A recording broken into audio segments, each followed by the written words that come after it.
Social મીડિયામાં જે 2 દિવસથી ચાલે છે, બરોબર, મારો છોકરો આમાં ક્યાંય છે નહીં કોઈ જગ્યાએ. મારા છોકરાની હું વાત કરું છું, આનંદ કાકડિયાની. આ કોઈ જગ્યાએ કોઈ પણ જગ્યાએ ક્યાંય નથી. એનો ફોન આવ્યો પીડિતાનો નથી, કોઈ ફોનથી કોન્ટેક્ટ નથી, રૂબરૂમાં આવ્યા કોઈ દી ક્યાંય મળ્યા નથી, પણ આવી કોઈ પ્રકારની વાતચીત થઈ નથી. પ્રદીપ ભાગર તો મારા મત વિસ્તારનું બગસરા તાલુકો આવે, બગસરા તાલુકાનો પાર્ટીનો પ્રમુખ છે એ. એટલા માટે પ્રદીપ અમારા કોન્ટેક્ટમાં આ બાબતમાં કોઈ ચર્ચા કે કોઈ વસ્તુ કઈ થઈ નથી, અને આમાં અમે ક્યાંય પડવાય માંગતા નથી. પ્રદીપનું જે હોય એ પણ મારા છોકરાનું નામ શા માટે આવ્યું, મારે તો એ જ વાંધો છે, બીજું કઈ છે જ નહીં. એમ મારા છોકરાનું નામ લખવાનું કઈ કારણ ખરું? એમ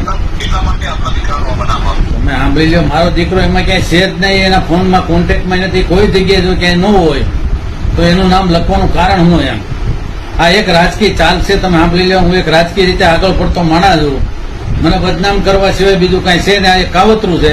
આવવાનું કારણ એક જ, તમે સાંભળી લો, કે હું રાજકીય રીતે મને બદનામ કરવા માટેનું આ એક કાવતરું છે, આ પીડિતાનું અને એના પરિવાર.